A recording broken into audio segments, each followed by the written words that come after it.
get into that. But one of the things that comes up all the time, especially when you're talking about intersexual dynamics, the sexual marketplace, dating in America, is money. Money comes up all the time. But again, I was at my peak when I was broke, right? At my peak. I ain't had no money like that, but boy, I had plenty of women around me. I was not at a loss for women. And I can always talk to women. But again, my strategy was short term. I wasn't looking for someone to be married to. My strategy was short term. And maybe that has something to do with it. Yeah, there you go. Sovereign, bro.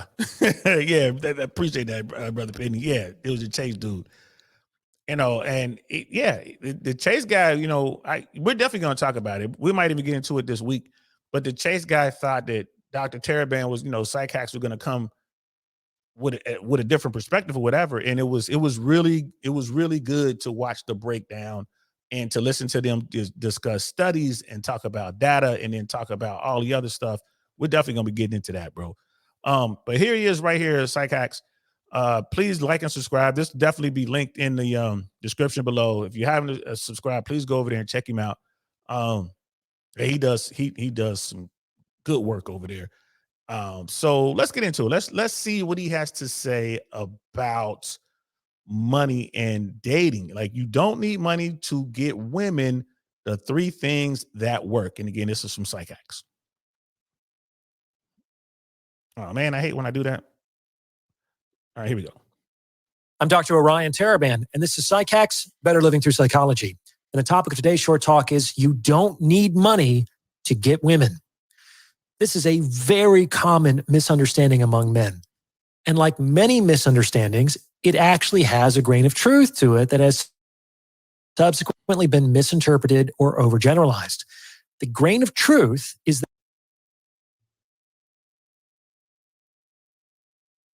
that all of the things being equal, if a woman is presented with 2 otherwise identical options, and one is rich and one is poor, then she is almost certainly going to select the rich man in the sexual marketplace. Like, why wouldn't she? However, this just means that having more money is generally seen as an asset to women. In actuality, you don't need money, and you absolutely don't need to be rich in order to get access to women. Yeah, see, what was Uncle Saint just saying a couple minutes ago? Right off the rip. Yeah, if you got 2 identical dudes, one has money, one doesn't have money, boy, 99.9% of the time, the woman's going to go with the guy who has money. Why not? You know what I mean? That just makes sense. That just makes sense. Are there outliers? Yeah. Yeah, there are some women out there who really fall for dudes and they don't care about money and they will be happy living in a mud hut with this dude, even in this country, guys. And people like, there's no way, Saint, no way, Yes, even in this country, there are women out there who will follow their heart. They will go with the guy, even if he doesn't have money. And that's it. That's the dude she wants. And there ain't nothing you can do to sway her away from that. I've seen it. It happens. But, you know what I mean? That is a rarity. You know what I mean? That is a rarity for sure. I am the single one. She's like, access and partnership are 2 very different things. He's talking about getting women, not having a woman. We're gonna see what he's talking about. I think the 2 are going to merge. And I hear what you're saying. Access and partnerships are 2 very different things.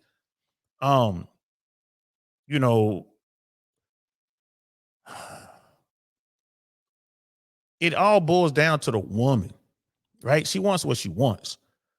So if she wants the dude, like the guy who has whatever it is she's looking for, and it comes down to the money might not be the deal breaker. She might not care about the money, right? She might want all the other things. Where she can get another guy who has the money but doesn't have the warm and fuzzy stuff that she wants, right? She's like, I'm just gonna take the money, but I already don't want to be with this guy like that. Depends on the woman. She might do it. Maybe. You know what I mean? Maybe. In today's world, more likely she's going to go for both, to be honest with you. In today's world, is just from what I'm observing, and, it's anecdotal, of course, but A woman would take the guy with the money, so she can secure the assets, and have the resources and financial security, but she'll keep the broke dude in her orbit so she can go over there and get whatever it is she's getting from him. Maybe it was good sex, maybe it was he's funny, maybe it's he gets her, right? He sees into my soul, he gets me. All right, cool. So if she can, she'll keep that guy in her orbit while she has her security and stuff over here. And this is when you get to these situations where, she winds up pregnant and she's married to the wealthy guy. She's pregnant, and it's like, well, who's the real daddy? Only she knows, really. You know what I'm saying? So you kind of get into that. Brother Mandrell's in the building. What's good, fam? And now that we have DNA testing, and there's all this talk of possibly making DNA tests mandatory, especially in divorce cases or paternity cases and stuff like that, you're getting a lot of pushback from a lot of people. Why? You know what I mean? Well, because you know what I mean? Because now we're starting to see how some people are moving. But let's continue. I know this from personal experience, and I know this from working with thousands of men. Let me speak from my own experience for a minute. This may come as something of a surprise to you, but when I was a broke actor in my 20s, it was easier for me to get women than when I was a successful doctor in my 30s. Facts. Strange, but true. And I'll talk about why I think that was the case a little bit later in this episode.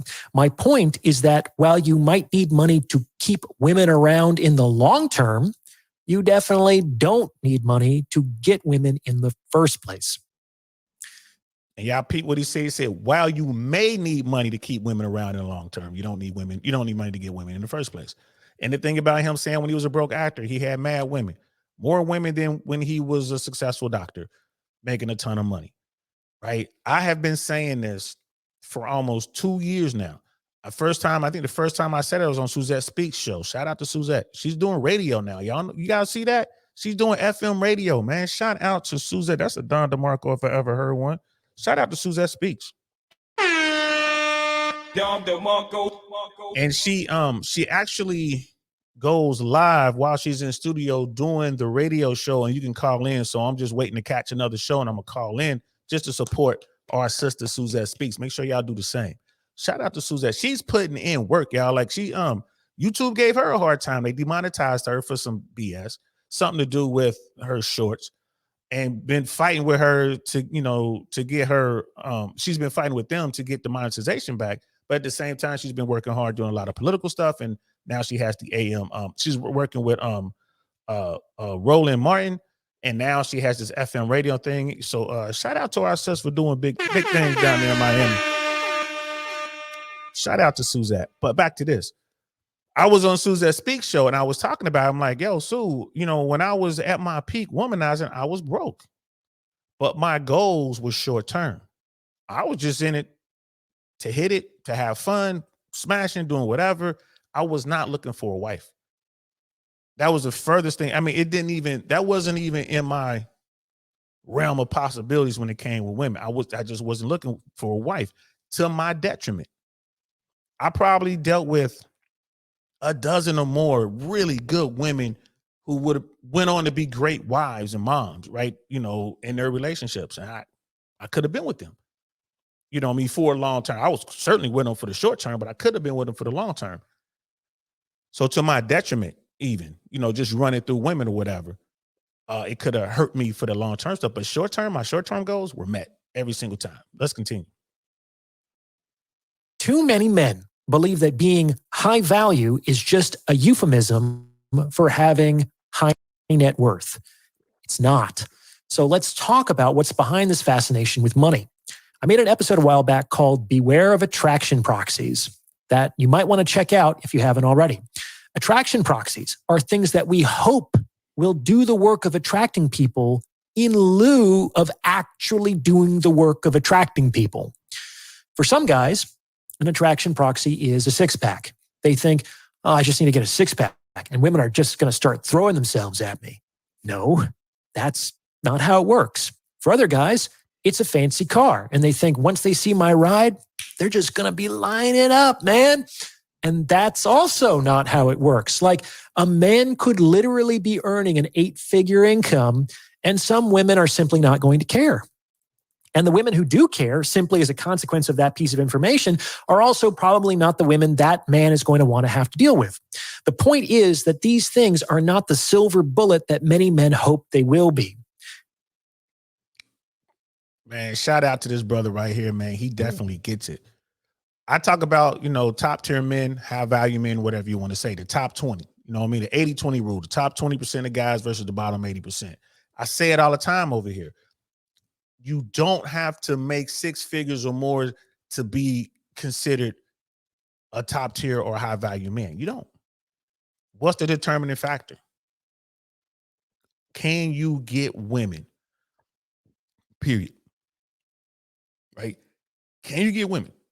Can you get women to go out with? Can you get women to smash? Can you get women to hang out with you? Because if you have women around you, it's easier for you to draw more women. So top tier guy, it doesn't matter about the money. You can be a dude who has a connect with a lounge or a nightclub or a restaurant. Hey, and the owner of the restaurant can be like, well, look, every time you come here, man, if you bring some dimes with you, bro, I'll get you, I'll comp your meal, get you some bottles or whatever. Happens all the time. Michael Sertain talks about that. That's his way of going out there and doing what he's doing. Right. I told you all my stories in LA. I never had to pay to go into the clubs. I get into all the clubs. Why? Because I have beautiful women with me. Walk right in. Now, the other side of that was me networking. I go up there first, talk to the guys. I know what time it is. I've already built a bridge.